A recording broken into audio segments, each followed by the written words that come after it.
Street Matters by Heart on Main Street's podcast that doesn't get involved in races to the bottom, especially in the podcast charts. I am your host, Patrick Keiser. We're in episode 6 of our series inspired by Thomas Nagle's The Strategy and Tactics of Pricing. In our last episode, we talked about price structures, how to use bundles, tiers, and versions to help customers choose with confidence. Today, we're talking about one of the biggest challenges that Main Street retailers face, competing with those low-cost giants. The Walmarts, the Amazons, the big box chains, and those online discounters. You can't outprice them, so you have to outvalue them.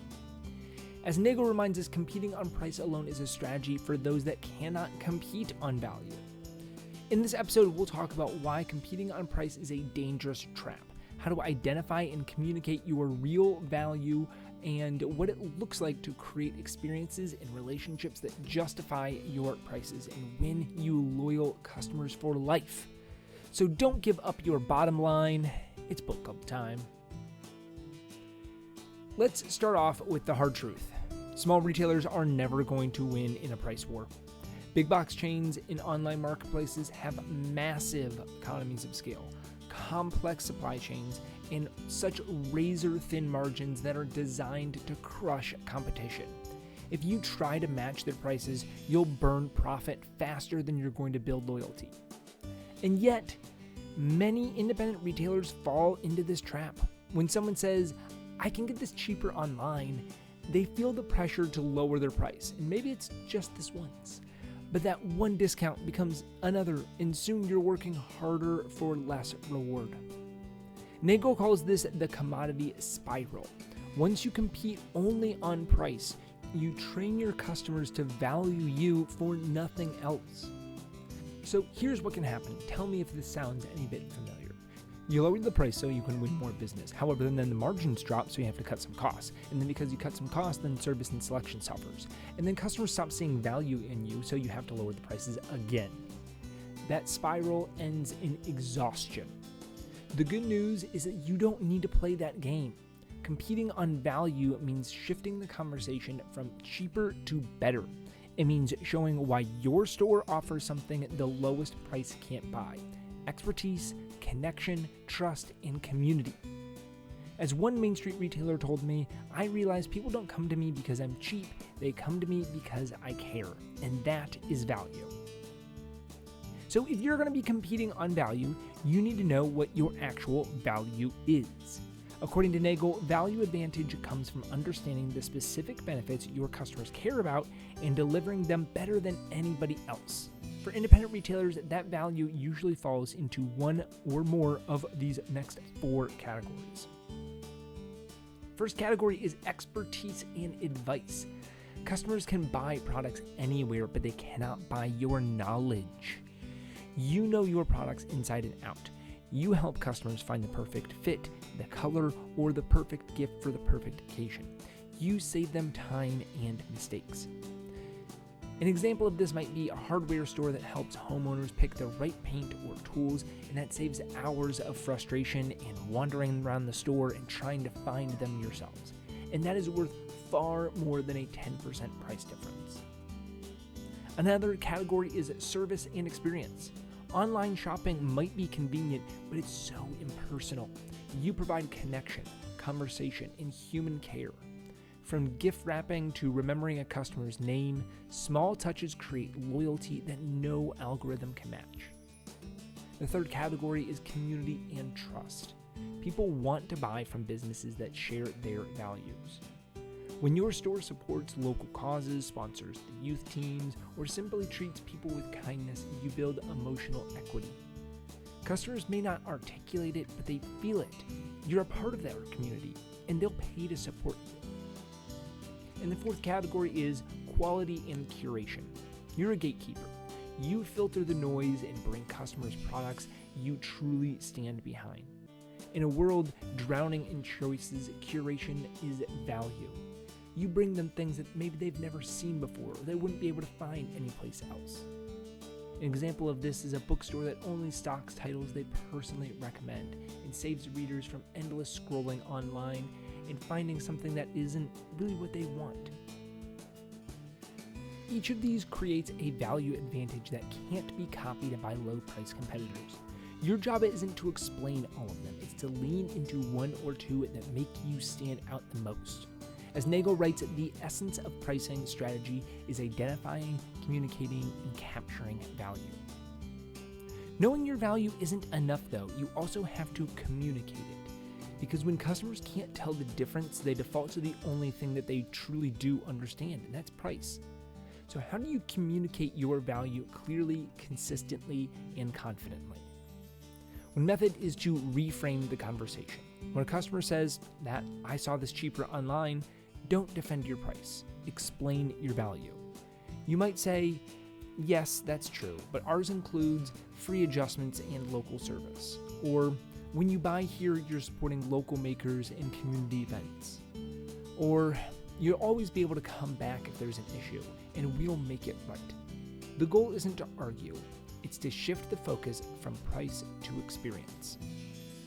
Another method is to tell stories, not features. Stories stick.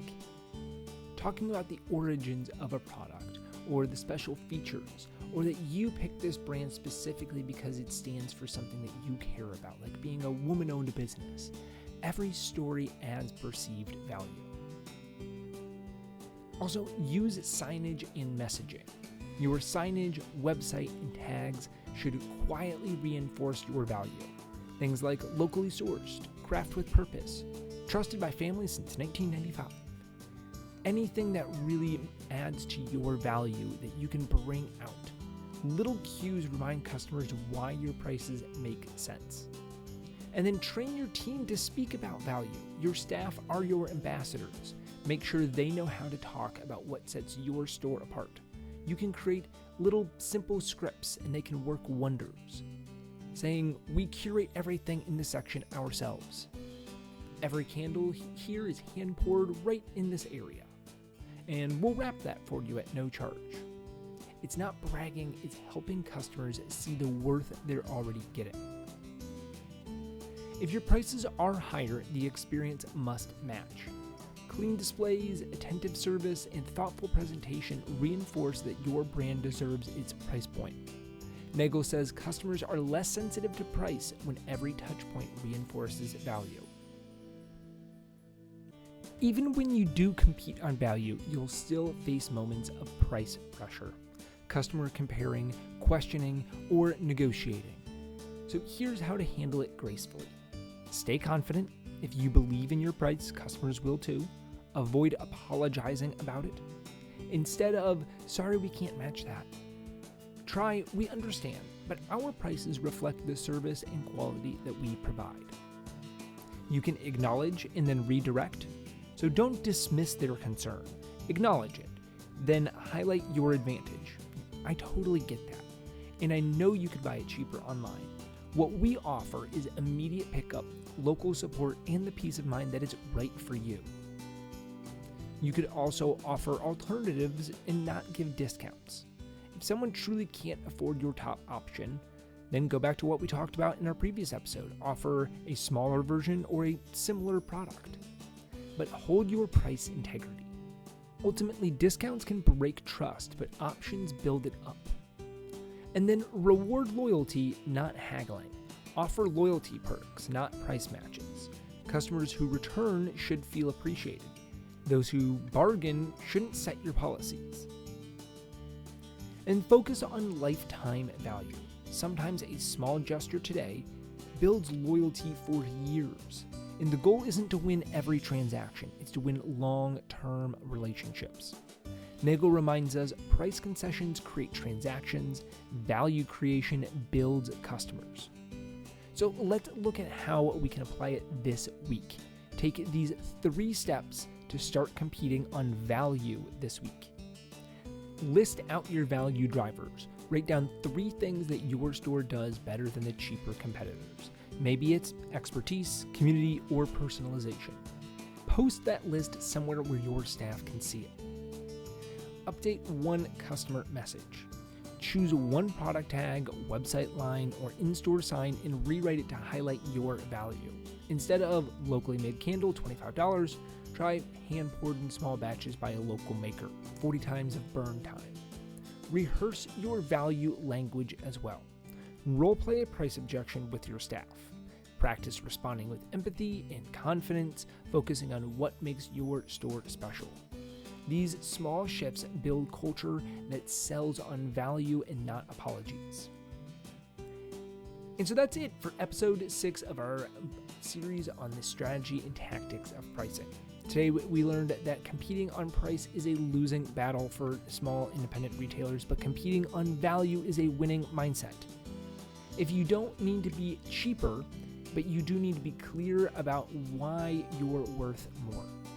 As Nagle reminds us, competing on value means building relationships where price becomes part of trust, not a test of it. Next week, in our episode 7, we will talk about communicating value with confidence. How to align your messaging, staff training, and marketing so customers immediately understand the worth behind your prices.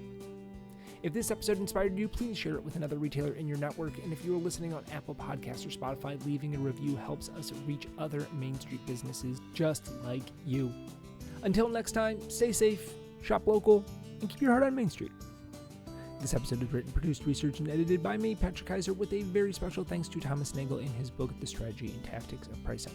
For more information about Heart on Main Street, you can visit www.heartonmainstreet.org, and you can email us at contact@heartonmainstreet.org. Thanks. Bye.